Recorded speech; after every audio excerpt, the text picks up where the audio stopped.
Olá, prezados ouvintes da Palavra de Deus.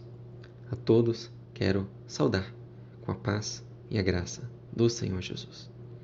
Bem como também convidá-los à meditação, à reflexão, à leitura da Palavra de Deus, livro do profeta Zacarias, capítulo 11, versículos 12 e 13, diz assim: E eu lhes disse, se bem parece aos vossos olhos, dai-me o que me é devido, e se não, deixai-o. E pesaram o meu salário, 30 moedas de prata. O Senhor, pois, me disse, arroja isso ao oleiro, esse belo preço em que fui avaliado por eles. E tomei as 30 moedas de prata e as arrojei ao oleiro, na casa do Senhor.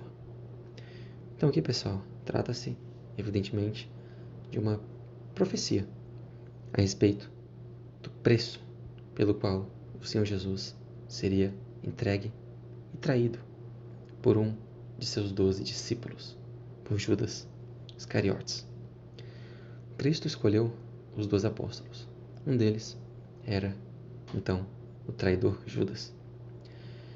Judas, ele recebeu do Senhor Jesus uma missão muito nobre, importante, dentre os 12 apóstolos.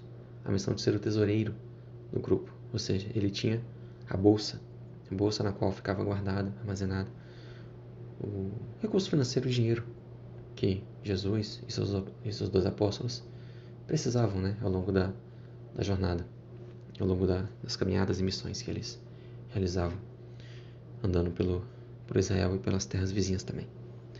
Tudo isso demandava um certo dinheiro e ficava a cargo de Judas essa responsabilidade.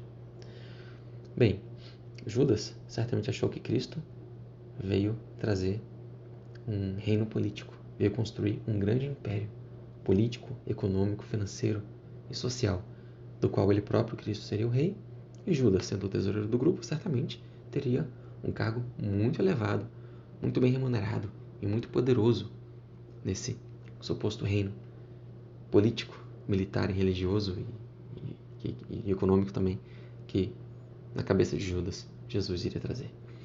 Mas o tempo foi passando e Judas viu que as coisas não iriam se encaminhar dessa maneira. Viu que as coisas não eram bem assim. Então Judas decepcionou-se e, como que num ato de desespero, ele escolheu trair o Senhor Jesus. Por que ele fez isso? Porque ele queria, digamos assim, entre aspas, dar uma força para o Senhor. O objetivo de Judas, diferente do que muita gente pensa, não era matar Jesus. Ele não queria que Jesus fosse morto exatamente. Tanto é que quando ele viu que Cristo fora condenado à morte como resultado da sua traição, Judas se desesperou e se matou. Porque não era essa a intenção. A intenção não era matar Jesus. A intenção era que, uma vez Cristo sendo preso, Cristo, na cabeça de Judas, se sentiria forçado, se sentiria obrigado a usar o seu poder sobrenatural para se libertar daquela prisão. Com isso, ele iria causar uma certa algazarra, e ali seria uma ocasião para ele derrotar os inimigos, estabelecer o seu poderoso reino, império messiânico. Essa era a mentalidade de Judas. Bem, pessoas poderiam morrer lutando por Jesus? Poderiam, mas para Jesus isso não seria problema. Afinal de contas, Cristo poderia ressuscitá-los. Foi o que ele fez muitas vezes ao longo do seu ministério. Pessoas iriam se machucar na guerra contra os romanos para fazer o império messiânico ali em favor de Cristo. Não tem problema, Cristo poderia curá-las, como curou muita gente. Pessoas poderiam, de repente, passar fome na guerra por não produzir comida, enfim. Não teria problema, Cristo poderia multiplicar os alimentos, como ele já fez tantas vezes. Enfim, na cabeça de Judas, só faltava mesmo Cristo tomar iniciativa e tomar o poder de se tornar um rei político. E, claro, dar um belo de um cargo para os seus apóstolos, principalmente para o Judas, que era o tesoureiro. Então a intenção de Judas era que Jesus se sentisse obrigado a estabelecer o seu reino pela força, ao se libertar da prisão, porque ele foi preso pela liderança religiosa judaica e depois pelos romanos. Debaixo do jugo dos romanos, de Pôncio Pilatos, Cristo foi morto. Bem, foi por isso que Judas traiu Jesus. 30 moedas de prata foi o preço. Isso já estava profetizado séculos antes por Zacarias. 30 moedas de prata. Poxa, não era um valor muito grande. Tudo bem, era uma quantia legal, mas não era suficiente para deixar ninguém rico, não. Era o preço pelo qual se comprava um escravo na época. Então, não era lá grande coisa para deixar a pessoa rica pro resto da vida. Poderia, né, dar um certo conforto financeiro no curto prazo, mas ninguém ficaria rico com esse valor. Mas o fato é que Judas nem sequer chegou a desfrutar desse valor.